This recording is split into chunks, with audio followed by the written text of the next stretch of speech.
ஆமேன். Jesus. ரோமர் 12ஆம் அதிகாரம் 12ஆம் வசனங்க.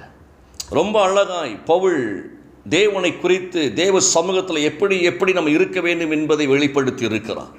முதலாவது சொல்றார், நம்பிக்கையில் நீங்கள் சந்தோஷமாயிருங்கள், உபத்திரவத்தில் பொறுமையாயிருங்கள், ஜெபத்திலே உறுதியாய் தரித்திருங்கள். இந்த வார்த்தை எனக்கு நீ காலையில் ஆண்டவர் பேசினார். எல்லாரும் பாருங்களேன், உபத்திரவத்தில் நம்ம சோர்ந்து போயிருந்தோம், பல முயற்சிகளை எடுத்து தோற்று போயிருந்தோம். எதிர்நோக்கி இருப்பதில் மகிழ்ச்சி கொள்ளுங்கள், துன்பத்தில் தளரா மனதுடன் இருங்கள், இறை வேண்டலில் நிலைத்துருங்கள். துன்பம் வர வர வர வர தளரா மனதோடு கூட சோர்ந்து போகாதபடிக்கு பொறுமையாக இருக்க தேவன் நமக்கு கற்றுக் கொடுக்கிறாருங்க. பொறுமையாக இருக்க ஞானிகள் எல்லாம் பார்த்தீங்கன்னு வைத்துக் கொள்ளுங்களேன், அட்டி வாங்கி அட்டி வாங்கி அட்டி வாங்கி அமைதியாக இருப்பாங்க.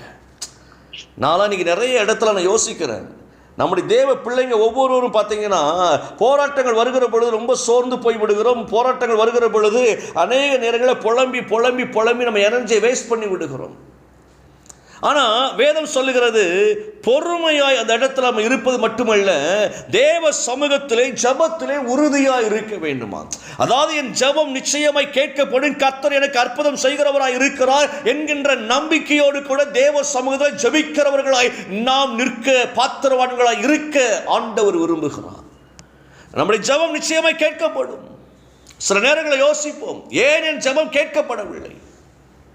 கேள்விகள் எல்லாம் நமக்கு எழுப்பி கொண்டு இருக்கிறது. என் ஜெபம் கேட்கப்படலை, என் ஜெபம் கேட்கப்படலை, என் ஜெபம் கேட்கப்படலை. கவலைப்படாதீங்க, இந்த வார்த்தை நீங்கள் அறிந்து கொள்ளுங்கள். கிடைக்கும் வரைக்கும் விட்டு விடாதிருங்கள், அற்புதம் நடக்கும் வரைக்கும் ஜெபத்தை விட்டு விடாதிருங்கள். ஒவ்வொரு காரியமும் தேவ சமூகத்திலே அமர்ந்து அமர்ந்து அமர்ந்து அமர்ந்து பெற்றுக்கொள்வதற்கு தேவன் வழிகளை உண்டாக்கி வைத்திருக்கிறார். நமக்கு நம்முடைய பாதைகள் எல்லாம் கர்த்தர் உண்டாக்கப்பட்ட பாதைகள் எல்லாம் அவர் அற்புதம் செய்கிற பாதைகளாகத்தான் இருக்கும். தவறான பாதை நாம் செலக்ட் பண்ணினாலும் கூட, ஆபிரகாமை குறித்து பார்த்தோம் பாருங்கள், அபிமெலேக்கினுடைய வாழ்க்கையில் தவறான பாதை அபிமெலேக்கு தெரிந்து கொண்டார். ஆனால் கர்த்தர் அபிமெலேக்கை பாவம் செய்யாதபடிக்கு தடை செய்தார். தேவன் அவ்வளவு நல்லவர். ஜெபிக்கிற பிள்ளைகளுக்கு ஒன்றை சொல்லுகிறேன், நீங்க ஜெபிக்க ஜெபிக்க ஜெபிக்க உன் பிள்ளைகள் தவறான பாதையில் போக நினைத்தாலும் கர்த்தர் திருப்பி கொண்டு வருகிறவராய் இருக்கிறார். ஜெபத்தில் உறுதியாய், அந்த உறுதி ரொம்ப முக்கியம். சோர்ந்து போகாதபடிக்கு ஜெபிக்கின்ற அனுபவம் ரொம்ப முக்கியம். நம்பிக்கையோடு ஜெபிக்கின்ற அனுபவம் ரொம்ப முக்கியம். கருத்தாய் ஜெபிக்கின்ற அனுபவம் ரொம்ப முக்கியம்.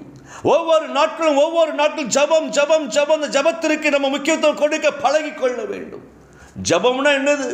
தேவனோடு பேசுகிற அனுபவம். எவ்வளவு பெரிய வார்த்தை பாருங்களேன். மற்றவரோடு பேசுவதற்கு நம்ம அதிக நேரத்தை செலவு செய்வோம், அது மகிழ்ச்சியா இருக்கிற மாதிரி தோணும், ஆனால் இருதயத்தில் சமாதானம் இருக்காது.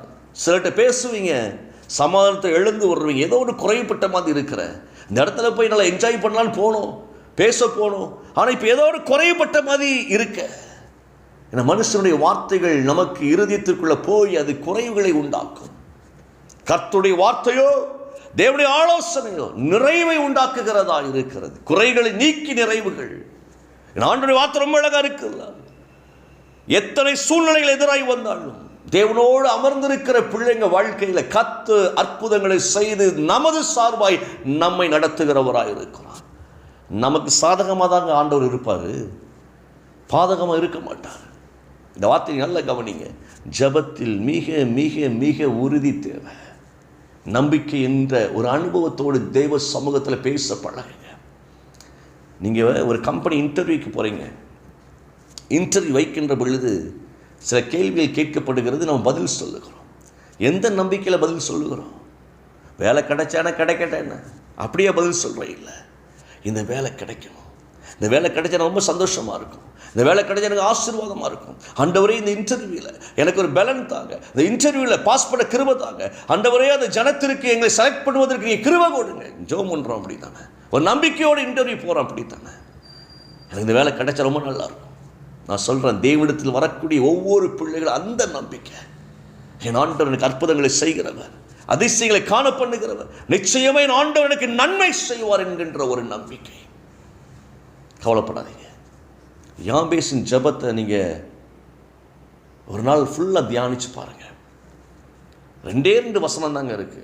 1 குறிப்பேடு, 1 நாளாகமம் 4ஆம் அதிகாரம் 9-10 வசனங்கள். 2 வசனம் தாங்க இருக்கு. இந்த 2 வசனத்துக்குள்ள இருக்கிற ஜீவனை பார்த்தீங்கன்னு வச்சுக்கோங்களேன், அப்படி ஒரு கிருபை அந்த வார்த்தை. அது மணிக்கணக்கா, நாள் கணக்கா, வருடக்கணக்கா நம்ம தியானிக்கலாம். அவங்க தாய் கவலையோடு பெற்றெடுத்த ஒரு பிள்ளை தான். துக்கம் என்று பெயர் வைத்து விட்டாங்க, வேதனை என்று பெயர் வைத்து விட்டாங்க, தரித்திரம் என்று பெயர் வைத்துட்டாங்க.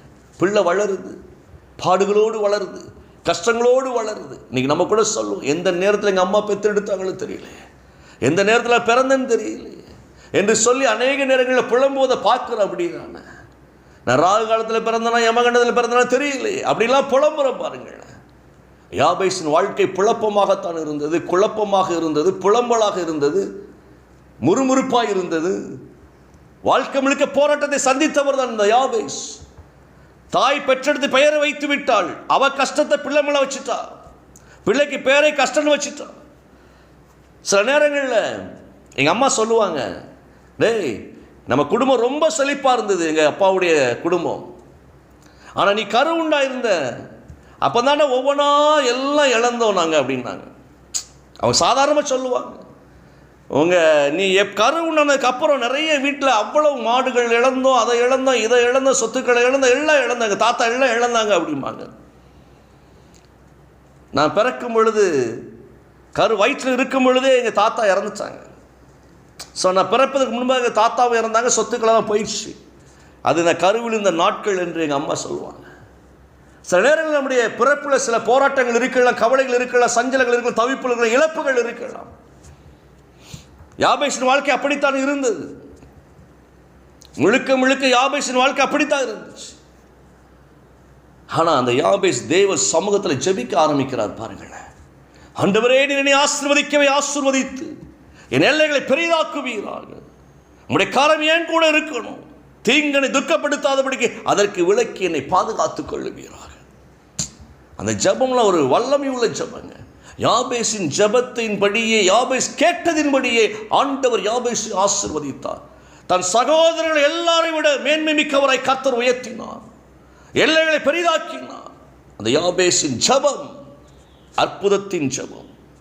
நான் சொல்றேன், நீங்கள் நம்பிக்கையோடு தேவ சமூகத்தில் உலகங்களை தரித்திரவான் சொல்லலாம், நீ வந்த நேரம் விளங்காத நேரம் சொல்லலாம், நீ பிறந்த நேரம் விளங்காத நேரம் சொல்லலாம், ஐயோ நீ என்னைக்கு இந்த வீட்டுக்குள்ள வந்து அன்னைக்கு குடும்பமா நாசமா போச்சுன்னு சொல்லலாம். கவலைப்படாதீங்க. நீங்க தேவ சமூகத்தில் வடிக்கின்ற கண்ணீர், தேவ சமூகத்தில் நெருங்குகின்ற ஜபம் இருக்கு பாருங்க, உங்களை கைவிடாது. ஜெபிக்கிறது மாத்திரம் தளர்ந்து போயிடாதீங்க, மற்றவங்களை பார்த்து சோர்ந்து போயிடாதீங்க. கர்த்தர் நம்மோடு இருக்கிறவராக இருக்கிறார். யாபேசின் ஜபத்திற்கு தேவன் பதில் கொடுத்தார். நம்ம ஜபத்திற்கு பதில் உண்டு.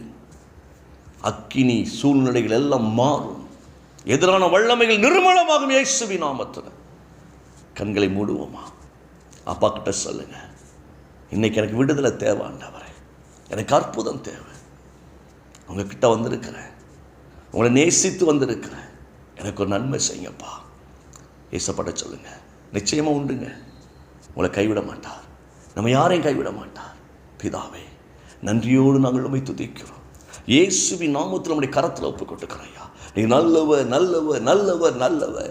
ஆண்டவரே, உடைய மகிமையின் ஆசீர்வாதங்களில் நாங்கள் பேசுகிறோம். இந்த காலை நேரத்தில் இணைந்திருக்கிற ஒவ்வொரு பிள்ளைங்க மேலும் தேவ வல்லமை இறங்கி வருவதாக. ஆண்டவரை, விடுதலையின் வல்லமை இறங்கி வருவதாக, உடைய கிருபை இறங்கி வருவதாக.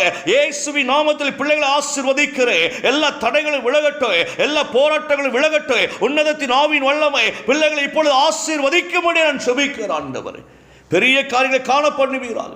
வேலையில் நெருக்கடி, குடும்பத்தில் நெருக்கடி, சரீரத்தில் நெருக்கடி, சமுதாயத்தில் நெருக்கடி, சபையில் நெருக்கடி, எங்க போனாலும் நெருக்கம், நெருக்கம், நெருக்கம். இப்பொழுது எல்லாம் இயேசுவின் நாமத்தில் நிர்மூலமாவதாக. பிள்ளைகளை ஆசீர்வதிங்க, எளிமை பிரகாசிக்க உதவி செய்யுங்க. இயேசுவின் நாமத்தினாலே பிள்ளைகளை ஆசீர்வதிக்கிறேன் நல்ல பிதாவே. ஆமென், ஆமென்.